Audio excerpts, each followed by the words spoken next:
సంబంధించిన నాయకుడు అక్కడ ఫ్రీజర్లు పెట్టి పేదల నుంచి డబ్బులు వసూలు చేస్తున్నారనే విషయం దృష్టికి వచ్చింది అధ్యక్ష. వెంటనే నేను స్థానిక సభ్యుల దృష్టికి ఆదిరెడ్డి శ్రీనివాస్ గారి దృష్టికి తీసుకెళ్తే వారు ఒక సంస్థ NGO ద్వారా 4 ఫ్రీజర్లను ఏర్పాటు చేయడం జరిగింది. అటువంటివి చూడమంటున్నాను తప్పిస్తే మొత్తం మీ మీద భారం మోపే ప్రయత్నం మేము చేయడం లేదు అధ్యక్ష. ధన్యవాదాలు అధ్యక్ష. ఇది ఎగ్జాంపుల్ శ్రీకాకుళం జిల్లా అధ్యక్ష. అందులో ఉద్దానం ప్రాంతం దేశానికి ప్రపంచానికి తెలుసు అధ్యక్ష. కిడ్నీ వ్యాధులతో ఎంతమంది చనిపోతున్నారు. 2019లో చంద్రబాబు నాయుడు గారి ఆధ్వర్యంలో కిడ్నీ రీసెర్చ్ సెంటర్ పెట్టి ఫౌండేషన్ వేసాం అధ్యక్ష. దురదృష్టవశాత్తు 2019లో ఓడిపోయాం. గత ప్రభుత్వం భవనాలు అయితే కట్టింది అధ్యక్ష.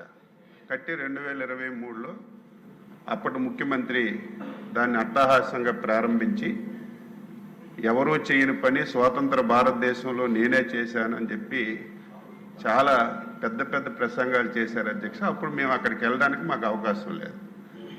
మొన్న మేము అధికారంలోకి వచ్చిన తర్వాత గౌరవ శాసనసభ్యురాలు గౌతు శిరీష, కేంద్ర మంత్రి రామ్మోహన్ నాయుడు, నేను వెళ్ళాం అధ్యక్ష. భవనం తప్ప అదే ప్రాంతంలో ఒక PHCలో ఉన్నటువంటి పాత డయాలసిస్ మిషన్ తెచ్చి ఓపెన్ చేసి ముఖ్యమంత్రి వెళ్ళిపోయాడు అధ్యక్ష. భవనం చూస్తే చాలా అందంగా ఉంది. అక్కడికి వెళ్తే స్టాఫ్ లేరు. నేను మంత్రి గారితో కూడా చెప్పాను. కనీసం ఇది కిడ్నీ రీసెర్చ్ ఇన్స్టిట్యూట్ ఒక 5ో 10ో డయాలసిస్ సెంటర్ మిషన్లు పెట్టాలని కూడా ఆ రోజున్న ప్రభుత్వానికి కనీసం జ్ఞానం లేదు. దీన్ని ఎలాగా చేయాలని చెప్పి ఒక ఆలోచన చేశాం అధ్యక్ష. కేంద్ర మంత్రి, అక్కడున్న ఎమ్మెల్యే గారు, నేను అక్కడ యామ్కాస్ ఉంది అధ్యక్ష. మన ఆంధ్ర మెడికల్ కాలేజ్ అసోసియేషన్ వాళ్ళు ఉంటే వాళ్ళకి అడిగితే వాళ్ళు ఒక 2 డయాలసిస్ మిషన్స్ ఇచ్చారు. ఇండియన్ ఆయిల్ కార్పొరేషన్ వాళ్ళకి అక్కడ ఉన్న ఎమ్మెల్యే గారు, కేంద్ర మంత్రి గారు చెప్తే 8 ఇచ్చారు అధ్యక్ష డయాలసిస్ మిషన్స్. అవన్నీ నిన్ననే నేను, కేంద్ర మంత్రి గారు వెళ్ళి ఓపెన్ చేశాను. బ్రహ్మాండమైనటువంటి భవనం అధ్యక్ష. స్టాఫ్ లేరు, జీతాలు కూడా ఇవ్వకపోతే మంత్రి గారు వెనక పడి జీతాలు కూడా ఇప్పించాం. ఇక్కడే ప్రిన్సిపల్ సెక్రటరీ గారు కూడా ఉన్నారు. ఆ ప్రాంతానికి మంచి జరగాలంటే కనీసం ఈరోజు మేము 10 మిషన్లు పెట్టాం అధ్యక్ష. మిషన్లు అయితే చాలా బాగున్నాయి. ఓపెన్ చేసి ఆపరేట్ చేయడానికి టెక్నీషియన్స్ లేరు అక్కడ.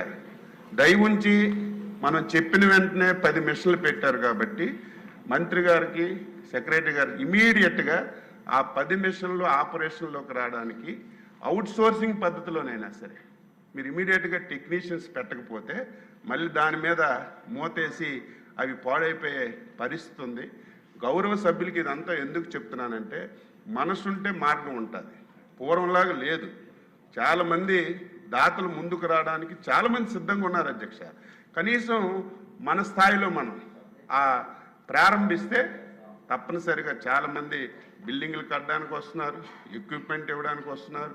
చాలామంది చాలా రకాలుగా మెడికల్ హాస్పిటల్కి చాలా సహాయం చేయడానికి ఉన్నారు. కాబట్టి దయవుంచి అందరం ఆ ప్రయత్నం చేద్దాం.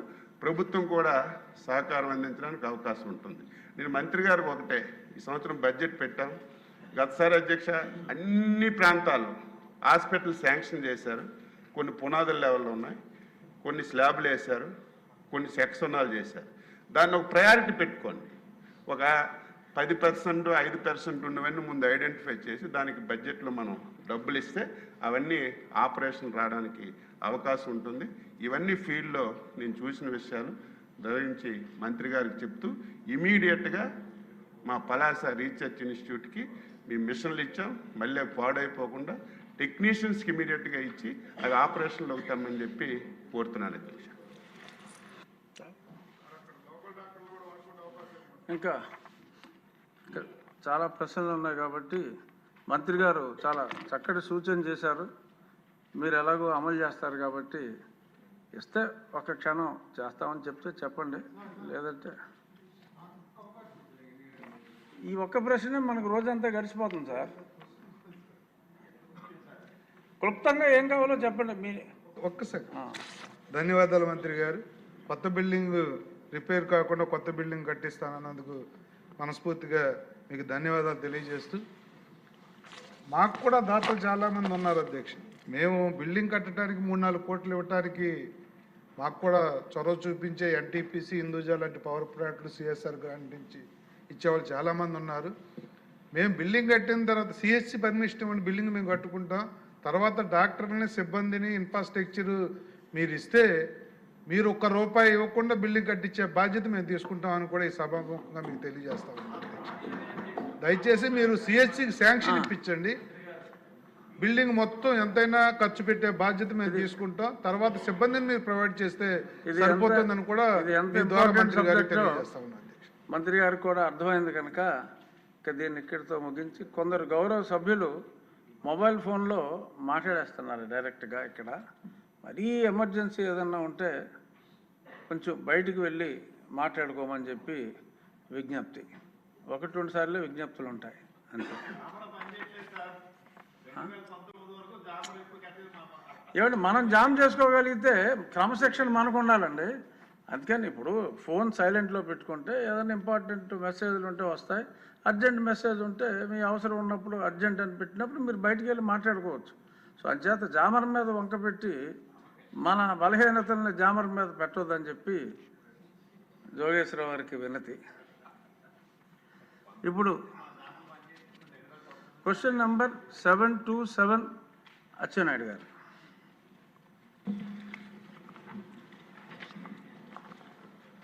అధ్యక్ష, ఏ ప్రశ్నకు సమాధానం 2019 నుండి ఇప్పటి వరకు వ్యవసాయాన్ని ఆధునీకరించడంలో భాగంగా రైతులకు సరఫరా చేసిన వ్యవసాయ యంత్రాలపై చేసిన ఖర్చు సంవత్సరం వారీగా నేను ఆన్సర్లో ఇచ్చాను.